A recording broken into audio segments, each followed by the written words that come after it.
We're at State of OpenCon 2025, run by OpenUK. Here we have Michael Stahnke, who's the Vice President for Engineering at Flox. So, Michael, how's your 2 days been, I guess, here at State of OpenCon? Pretty good, pretty good. I really only made it for today because yesterday I was over at Config Management Camp following FOSDEM. It's just a big week of open source and fun. So it's, yeah, but I wanted to make sure I got here for today and spend some time with some of the people that I don't see as often over here in London. So, yeah. As a leader, part of your job is kind of fostering the right culture within your team because, the team is everything, especially for smaller or growing companies. So what are the types of strategies you try to use to foster the right culture, make sure everyone is friendly with each other? And have some strategies not worked for you in the past? What do you might try in the future? Yeah, there are so many things that work sometimes and don't work others because humans are not deterministic, so you cannot always expect the same outcomes using the same inputs. And that's a fascinating problem. And that's one of the reasons that I love working on computers because they do exactly what you tell them, but people don't exactly. But I enjoy kind of the mixture of both. And so when I get frustrated with leading people, I go back and write some code because it does what I say. But then I go back and I get more fulfillment out of working with people than I do out of computers generally.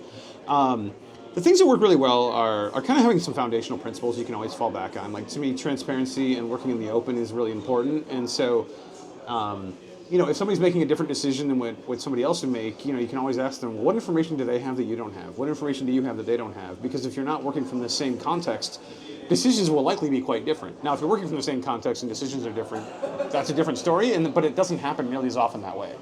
And so I like to say, let's be really transparent. Let's make sure all information is shared and we have it in common. But other things are just as simple as if you disagree, say so. Because acting like you agree when you don't leads to a long-term resentment and a long-term artificial harmony, and that's not really a good work environment. It's great in the short term. For a week or two, it's like everybody's happy, look, and then later you realize, we maybe made a bad decision and no one spoke up because they were afraid to, or they didn't want to rock the boat, or however that goes. But even if someone speaks up and you all have a conversation and ultimately a decision is made, what if the person still genuinely believes that their decision was the best? Obviously, they're going to be a little upset, but that's going to happen to everyone. How do you handle that? I mean, you definitely talk about things like disagree and commit, which is a common phrase, in a management speak. And sometimes it's just like, hey, can you support the decision even if it's not the one you would have made? And some people are really good at that, and other people really, really struggle with that. And I find that it doesn't really correlate with age or experience or whatever. It's just kind of personality types. Certain people are just, but I know I'm right, and other people are, hey, I trust you and you think it's this way, I support you, and those are the kind of conflicts that just don't ever go away.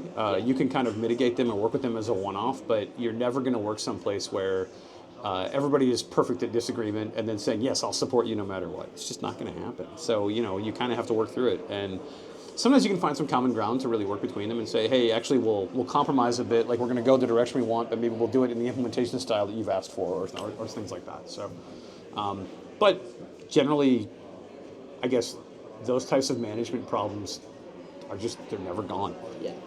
Just to touch on, you mentioned how being open, being transparent is super important. Of course, everybody strives for that. But do you think it's made easier because of the nature of Flox being open source and things like that, and people are all naturally sort of really open? Do you see that, or do you think it's can be both ways? I used to firmly believe that if you worked in open source communities that you were more likely to be open, and I don't think I actually share that belief anymore. And it's not because open source has done anything wrong.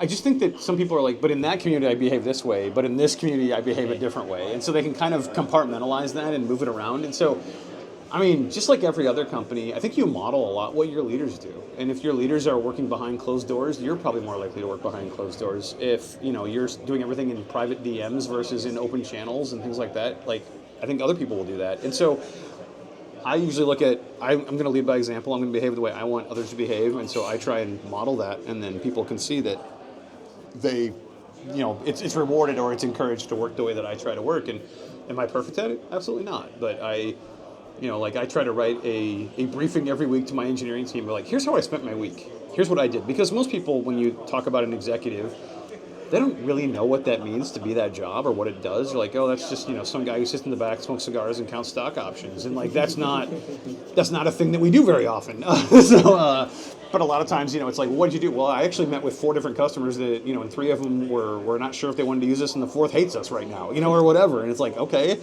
you spend time doing that. And other times I listen to a bunch of, first-time users and got all their feedback, and I'll talk about it. And if I can, I'll bring other engineers with me or whatever, but sometimes it's just not possible.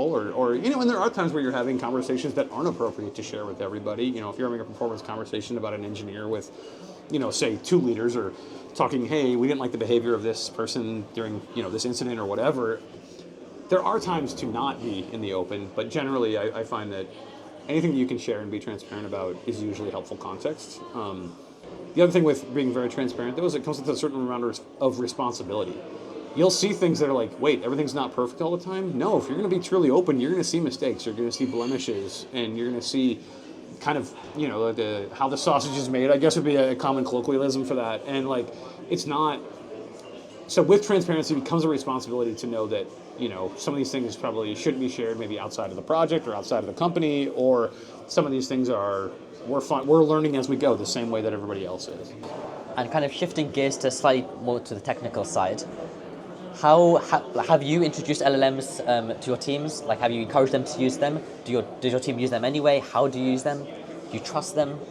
In terms of coding specifically, from an engineering productivity standpoint, we've used a few different things. We play with them all the time, and we kind of look at what are they good at and what are they not good at. And it's interesting, even in the 2 years I've been at Flox, to watch what things we're good at 18 months ago and today. It's night and day already. I would say, me personally, I've written more code in the last 12 months than I had probably the last 4 years because of the assistance of LLMs. And some of it's I remember how to write code, but I'm not always the fastest at it anymore, or I know exactly how to specify what I'm looking to do, but me taking the time to do it is a long time, whereas I can get an LLM to spit that out and do it a fairly good job. I do find that what language you select makes a huge difference into how effective an LLM is. A lot of our code is in Rust, and I've found that LLMs are not that great at Rust yet. I write a lot of Go personally because that's just where my background was more, and LLMs are quite good at Go, and so there's a big difference.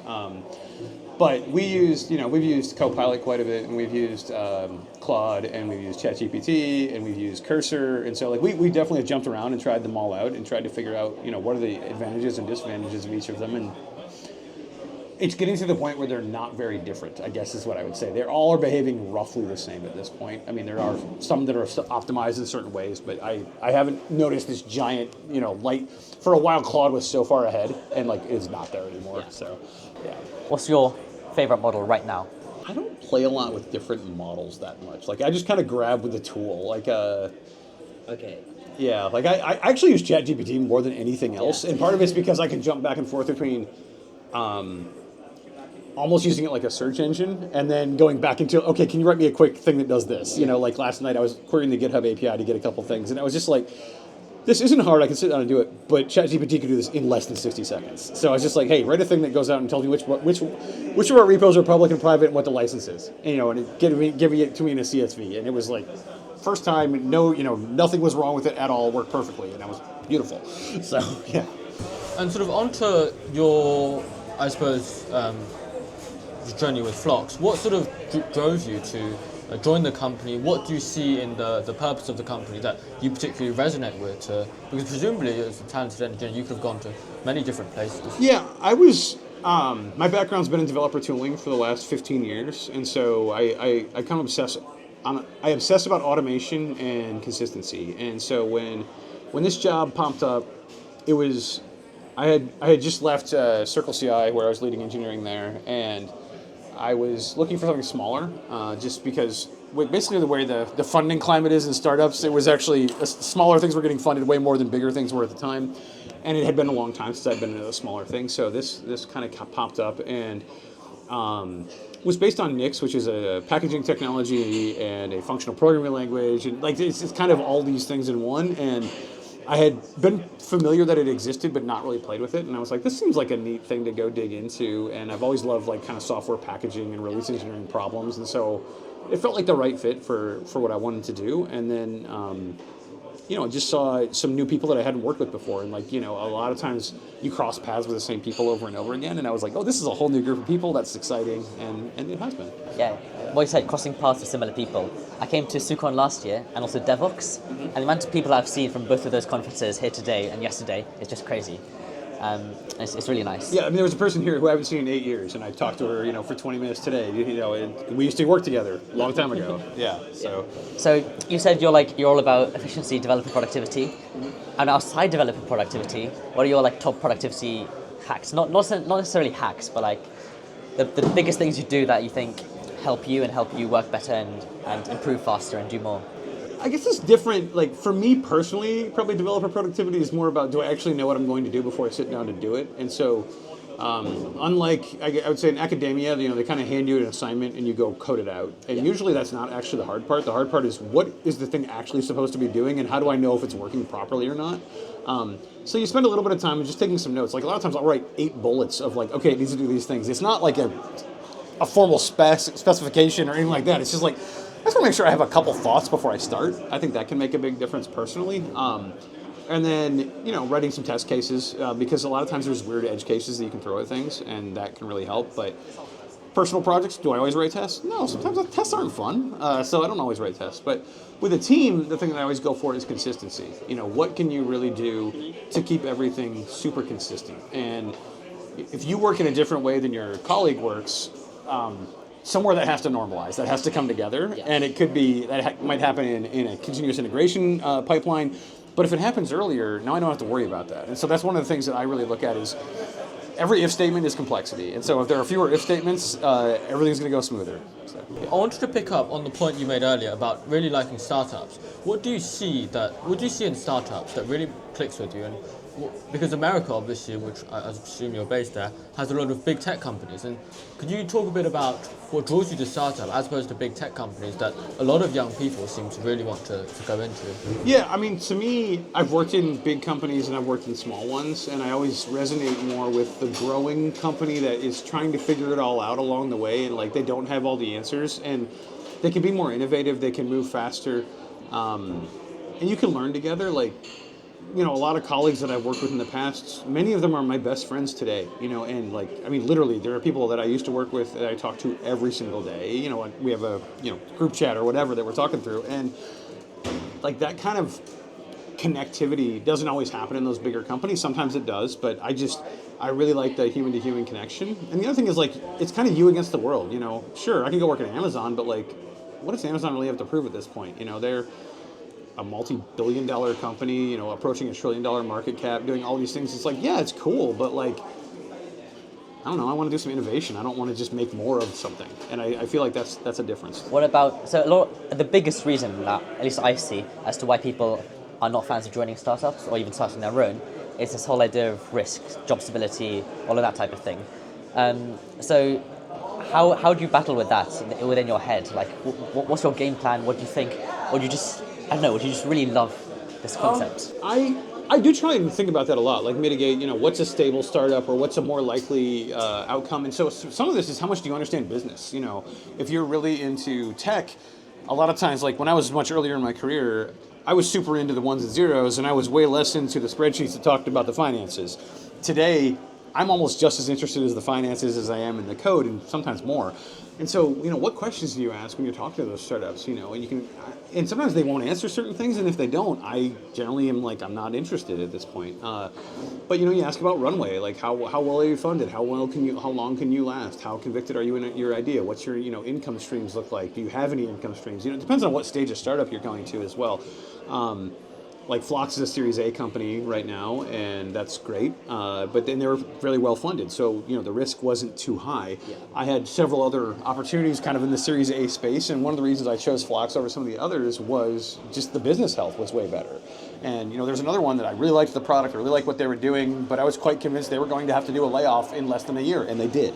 And I was I don't want to be a part of that. And so it wasn't that they have messed up and they'll probably be fine in the long run, but eventually you got to pay the bills properly. Yeah. And but the other thing you can do is join a later stage startup, like a Series C or a Series D, where they're getting $60 to $100 million, as a round, and that should be 18 to 24 to 36 months of runway for those companies. And a lot of tech workers switch jobs every 24 months, 36 months anyway. So I don't do that, but I know a lot of people do it. So I kind of look at it, if they have 24 months of runway, I'm usually pretty happy, but it just depends on what the scenario is that you're in. And obviously everybody's situation is dependent on their own. When you're younger, I feel like you can take more risk. You probably don't have children you're trying to take care of and all that kind of stuff. So it's like, okay, if it works out, it's great. If it doesn't, I'll go figure out something else to do. Whereas, at my age, I'm trying to take care of a family, and so I do have to weigh that risk pretty heavily. And finally, is there anything you're particularly excited about at Flox or elsewise with the state of AI and things like that? I mean, the AI stuff is fascinating. It's a little scary at times too. You kind of look at, oh wow, you're enabling all these great things. What safety checks are in here? How do I know that it's not going to basically accelerate terrible things and make them happen faster? That's, it's kind of the problem with automation is it can make anything happen, just maybe it happens faster, and that's not necessarily what you want always. I wish more AI was doing my dishes and laundry and less of my artwork. I'd rather have more time with myself to do artwork and things like that. So I feel like we've really optimized AI to do like more human labor, but not like the tedious labor. And I'd like to see us really work on Like the AI automation. like automation of get my household chores out of my way. Like let's start there. Like get my laundry done. That's not, and that doesn't even seem that hard. It's just I don't think anybody cares about it to the degree, and it's more people have laundry to do than write code. Let's put it that way. Yeah. So it's a bigger market. So yeah. And before we wrap up, is there, if people want to learn more about you, more about Flox, more about Nix, what can they do? Where can they go? Well, there's so many options. Flox.dev is the easiest place to learn all about Flox. If you want to learn more about me, I guess you can find me on LinkedIn or on Blue Sky, Michael Stahnke. But generally, if you want to learn about Nix, nixos.org. It's a giant open source project. I think it's the 6th largest on GitHub in terms of community activity and contributions and things like that. So, just thousands and thousands of people contributing things to make an awesome package repository and package set. And I think that's really, really cool. Awesome. Thank you so much for talking to us. Thank you very much for talking to us. And thanks for, of course, coming to the conference and sharing what you know. Thank you.